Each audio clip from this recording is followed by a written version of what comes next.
बहती है प्यार की गंगा बहने दो, क्यों करते हो दंगा रहने दो, क्यों करते हो दंगा रहने दो। लाल हरे रंगे में मत बांटो हमको, लाल हरे रंगे में मत बांटो हमको।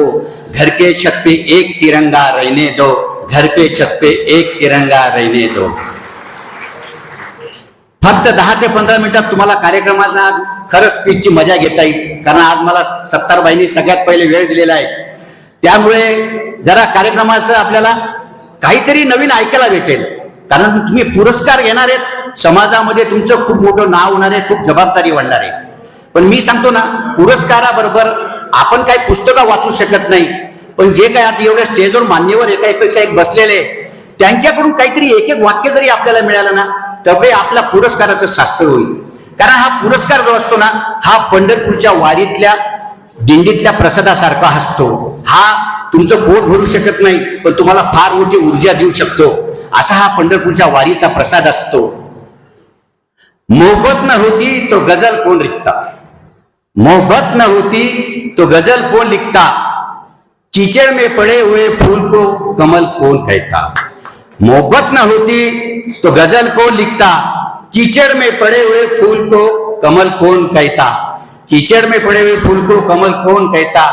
अरे ये तो मोहब्बत का करिश्मा है साहब, ये तो मोहब्बत का करिश्मा साहब, वरना पत्थर की दीवार को ताजमहल कौन कहता, वरना पत्थर की दीवार को ताजमहल कौन कहता। सगळ्यांना तुम्हाला भाषणात असे भरपूर शेर शायर ऐकायला भेटेल एक 10 ते 15 मिनिटांमध्ये। मी सांगतो ना, माणसाने जीवनात पुरस्कार घेतला, काही वागायचं असलं तर आदर्श कोणाचं घ्यावं, कारण आज मी सांगतो, आज समाजामध्ये आदर्श घेऊन आपण जीवन जगावं, त्यांचं अनुकरण करावं, असे लोक फार बोटावर मोजण्यासारखे। म्हणून मी म्हणतो ना, तुम्हाला जर समाजात काही परिवर्तन घडवायचं असेल, काही करायचं असेल, तर शाहू फुले आंबेडकर ह्या थोर पुरुषांचा वारसा आपण जपला पाहिजे, यांच्या जीवनाचं अनुकरण आपण केलं पाहिजे। कारण मी नेहमी सांगतो, छत्रपती शिवाजी महाराज कोणाला म्हणायचं, छत्रपती शिवाजी महाराज कोणाला म्हणायचं, जो 65 किलोची तलवार एकटा फिरवतो त्याचं नाव येसाजी, जो 65 किलोची तलवार एकटा फिरवतो त्याचं नाव येसाजी, जो हजारो सैन्याला खिंडीमध्ये दाबतो लढवतो त्याचं नाव हे बाजी, जो हात कुठला तरी स्वतःच्या श्वासापर्यंत शत्रूशी लढतो त्याचं नाव आहे तानाजी, जो 18 तासामध्ये दिल्लीहून घोडा पुण्याला आणतो त्याचं नाव आहे संताजी, जो शत्रूच्या छावणीमध्ये जाऊन शत्रूच्या छावणीचा छळस एकटा कापतो त्याचं नाव आहे धनाजी, जो उभ्या ढाण्या वाघाला जो आडवा उभा चिरतो त्याचं नाव आहे संभाजी। ह्या सगळ्यांना एकत्र घेऊन जो स्वराज्याचं तोरण बांधतो त्याला म्हणतात राजा शिवछत्रपती, त्याला म्हणतात राजा शिवछत्रपती। अरे अशा महापुरुषांचं तुम्ही अनुकरण करा। अरे काय ते शिवाजी महाराज काय जगले, 50 वर्षाचं आयुष्य होतं, फक्त 50 वर्षाचं आयुष्य। माणूस किती वर्ष जगतो ना याला महत्व नाही, तुम्ही जगता कसे याला महत्व आहे। अरे माणूस प्रत्येक जण येतो, प्रत्येक जण जातो, अरे पण ज्याच्यासाठी आपण म्हणतो ना, तुम खुद के लिए जो करेंगे वो खुद के साथ जाएगा, और दूसरों के लिए जो करेंगे ना वो इतिहास में लिखा जाएगा, वो इतिहास में लिखा जाएगा। म्हणून करताना तुम्ही मातृऋण पितृऋण घरासाठी सगळ्यांसाठी करता, अरे पण एक सामाजिक ऋण काहीतरी असतं की आपण समाजात वागताना समाजासाठी काहीतरी चांगलं केलं पाहिजे। समाजाने आपण गेल्यानंतर आपल्या पाठीमागे फक्त एक चांगलं किंवा वाईट दोनच नावं काढतात। तुम्हाला माहिती नसेल, 16व्या वर्षी शिवछत्रपती महाराजांनी त्यांच्या राज्यामध्ये एका राजाच्या पाटलाने एका मुलीचा व्यभिचार केला होता। 16 वर्षाचं वय होतं बघा। कारण मी सांगतो, ज्या ज्या महापुरुषांनी केलं ना सगळं 16 वर्षामध्येच केलंय। ज्ञानेश्वर माऊलींनी ज्ञानेश्वरी लिहिली 16व्या वर्षातच लिहिली आहे, आणि आपण आजकाल आपली मुलगा 22 वर्षाची झाली तरी त्यांना आपण लहान म्हणतो की माझा मुलगा लहान आहे, काहीच नाही। शिवाजी महाराजांनी 16व्या वर्षी त्या राजाच्या पाटलाने त्या एका मुलीचा विनयभंग केला। त्या मुलीचा विनयभंग केल्यानंतर शिवाजी महाराजांनी त्या पाटलाचे चौरंग केला। चौरंग म्हणजे माहिती, त्याचे दोन्ही हात आणि दोन्ही पाय छाटले। पण 16व्या वर्षी हा डिसिजन घेतला राजांनी। त्यावेळेला मा जिजाऊ त्यांना म्हणाल्या, राजे तुम्ही त्या पाटलाला जिवंत का ठेवलं, फक्त त्याचे हातपाय का तोडले, त्याचा कडेलोट करायला पाहिजे होता, त्याला फाशी द्यायला पाहिजे होती। छत्रपती शिवाजी महाराज काय म्हटले माहितीये का, मासाहेब पुन्हा आपल्या राज्यामध्ये कुणी माय बहिणींवर हात टाकताना, त्यांच्या पत्राला हात लावताना 10 वेळा विचार केला पाहिजे. कारण ही आपली मा बहीण म्हणजे आपली देवघरातली देवी आहे. आणि त्यांनी सगळ्यांनी याचं उदाहरण आहे, पाटलाचे हातपाय बघितल्यानंतर की कुणी महिलांकडे वाईट नजरेने बघितलं नाही पाहिजे. तेव्हा मा जिजाऊ म्हणाला, राजे शिवबा, तुम्हाला जेवढं शिकवलं ना त्याच्यापेक्षा नक्की तुम्ही जास्त केलंय. तुम्हाला माहिती नसेल, तुम्ही कधी श्रीशैलमला गेला, तिरुपती बालाजीला जाताना तिथे एक शिवाजी महाराजांचं खूप मोठं स्मारक बांधलेलं जिवंतपणे तिथल्या मजुरांनी. त्यानंतर छत्रपती शिवाजी महाराज कर्नाटकात आले.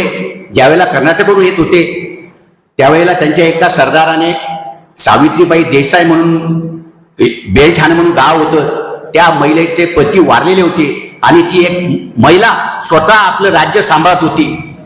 पण त्या दादाजी नावाच्या देसाईने त्या महिलेचा पराभव करून त्या महिलेला हारून शिवाजी महाराजांची वाहवा मिळवण्यासाठी त्या महिलेला कैद केलं.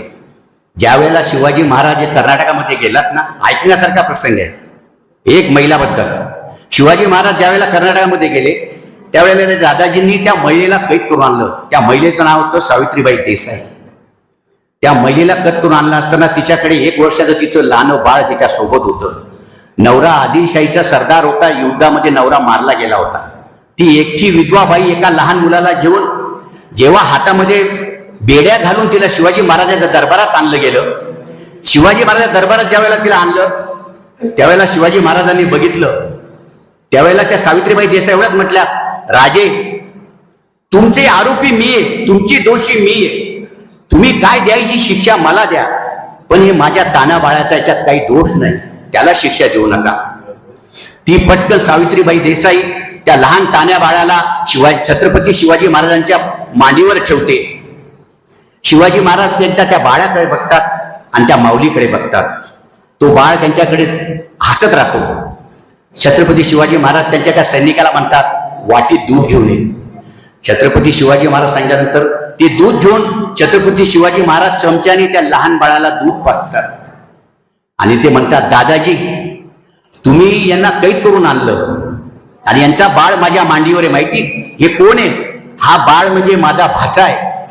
बाळ माझा भाचा म्हणजे सावित्रीबाई माझ्या बहीण झाल्यात. आणि कुठला भाऊ बहिणीला शिक्षा देतो, कुठला भाऊ बहिणीला शिक्षा देऊन तिचं राज्य हिसकवतो, हे मराठ्यांच्या राज्यात कधी झालं नाही आणि होणार नाही. उलट तो सैनिक त्या दादाजीला म्हणतो, माझ्या बहिणीला तिचं राज्य तर परत द्याच, तिला चोळी बांगडीसाठी पुन्हा एक वेगळी शिदोरी द्या आणि आमच्या या भाच्याचे दूध भाताची व्यवस्था करा. त्यावेळेला त्या सावित्रीबाई देसाईंच्या डोळ्यातून पाणी निघालं. त्या म्हटला, ऐसा कैसा राजा वाला. अरे हा कैसा राजा, यांनी मला कैद करायच्या ऐवजी बहीण मानलं, बहीण मानून मला राज्य दिलं, माझं राज्य परत देऊन माझ्या मुलाच्या दूध भाताची व्यवस्था केली.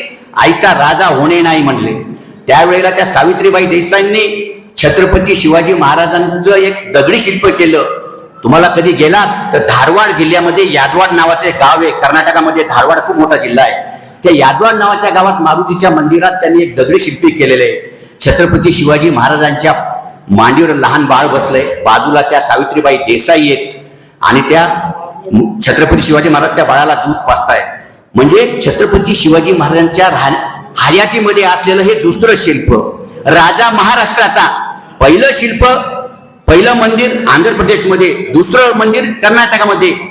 मला सांगायचा उद्देश याचे, माणूस तुम्ही कुठे जातात, कुठल्या याच्यात जातात त्याला महत्व नाही, पण जिथे गेले ना तिथं राजांनी त्यांची छाप सोडली आणि अशा राजांचा आदर्श आपण जवळ ठेवलाच पाहिजे.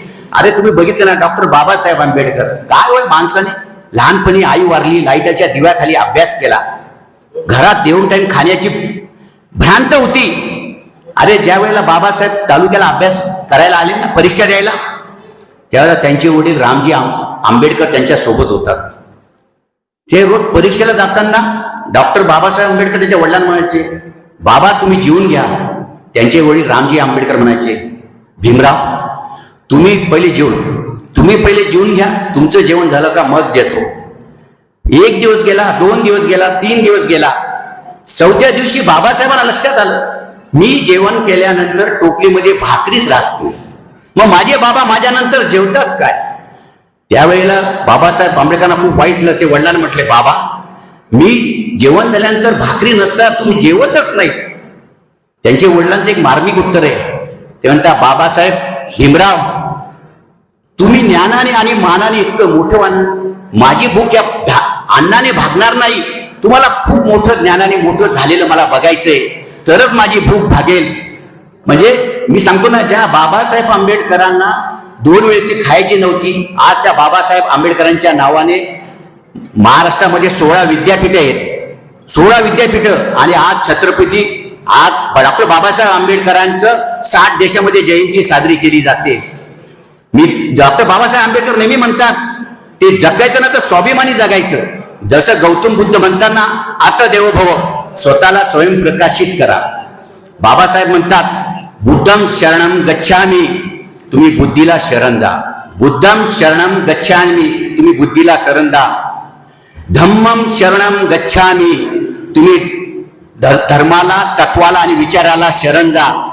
संगम शरणम गच्छामी, म्हणजे तुम्ही जे बुद्धीला आणि तत्वाला शरण गेले त्या लोकांचा संघ तयार करा. बाबासाहेब आंबेडकर नेहमी म्हणतात, लाचाऱ्यांची फौज निर्माण केल्यापेक्षा विचारांचं जर वादळ निर्माण केलं तर समाजामध्ये नक्की परिवर्तन घडेल, आणि ते परिवर्तनच समाजाला, लोकशाहीला तारू शकेल. असे बाबासाहेब आंबेडकरांचे विचार होते.